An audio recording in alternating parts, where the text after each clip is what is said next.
The ambush turns out to be a party of elves, here to provide a distraction so that Gilthanas can escape. When the hobgoblins flee, the companions try to persuade Sestin the Gully Dwarf to help them escape. The problem is that his axe isn't a weapon, it's just a simple hand axe, and isn't up to the job of breaking through the lock. The delay is worrying given the arrival of Draconians, and with the humans of Sullus freed and escaped into the woods, they would rather slaughter everyone in the cage of the companions and then take their loot. It's thanks to Fizban's ill-advised fireball spell that they don't.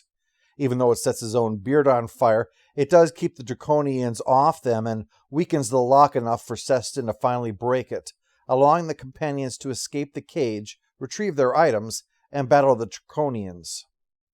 The companions eventually flee into the woods with the elves, when we get the first sense that they have disdain for all humans. The freed humans of Sullus are given a small amount of provisions and told to head on their way, but otherwise, the elves wash their hands of them.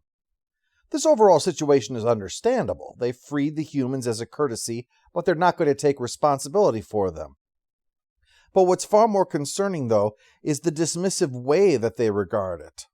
There is not the slightest bit of regret that they can't do anything for these people, no sense of sympathy that they are exiles in a war-torn land, who cannot return home without being enslaved again, and they have no place to go. One gets the impression that if the humans all marched off a cliff to their death, the elves wouldn't so much as blink. This anti-human disdain is further shown between Gilthanas and Tanis on their way to Qualinasti. The companions, along with Theros Ironfeld, are going to see the elves with Gilthanas and his warriors. While discussing things, Gilthanas looks down on Tanis for his slight struggles recalling their language after all this time, and he's contemptuous for Tanis growing a beard, saying that it's a flaunting of his human nature. Tanis, Gilthanas openly says, should feel ashamed of his human side, not exhibit it. However, realizing that he went too far, he apologizes, but Tanis notes that any shame he might feel is what Gilthanas spent their childhood pounding into him. Upon arriving in Qualinasti, the companions discover the elves are planning to leave, and we soon meet with the Speaker of the Sons. The Speaker warmly and emotionally welcomes back his sons, but is rather laid back about the return of Tanis, despite how long it has been since he's left. Gilthanas describes in detail how the quest went, that their force joined up with some humans, but that they were ambushed, and Gilthanas left by the Draconians assuming that he was dead.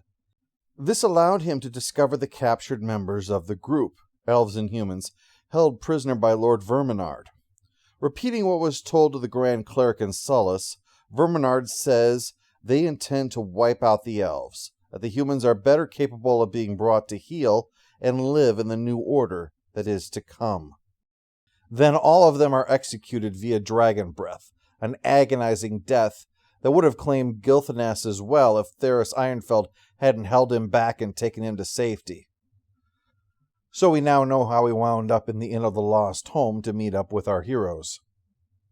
This explains why Gilthanas was indebted to Ironfeld, but the speaker doesn't know how he survived his dismemberment.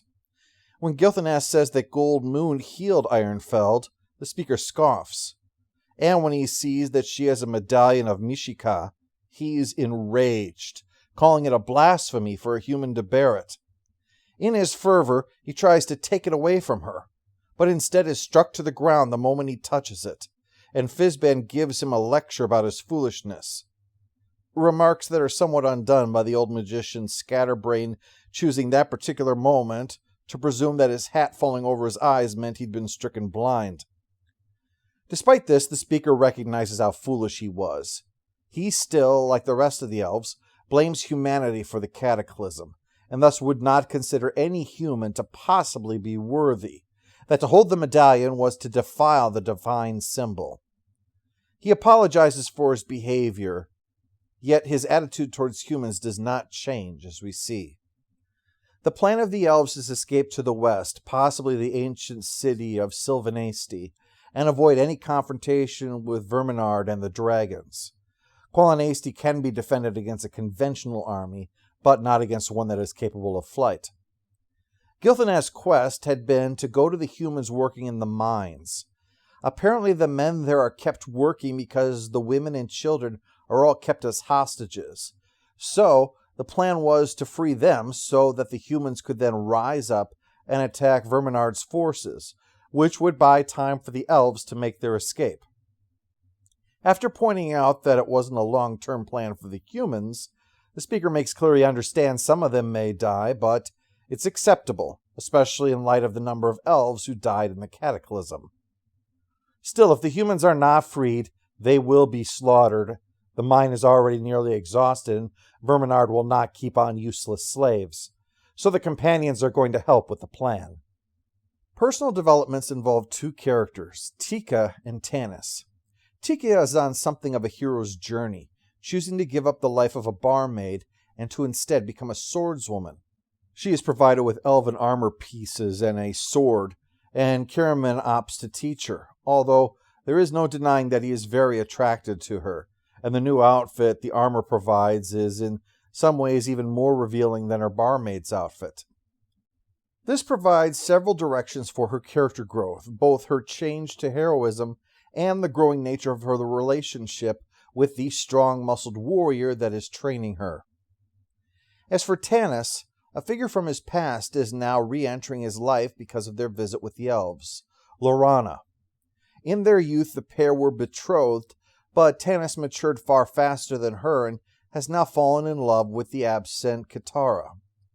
Despite Laurana's pleas and his admitted attraction for her, Tanis does not want to resume a romantic relationship with her. He wants Katara. He's unaware of how deep her desire for him is, though, as we'll soon find out.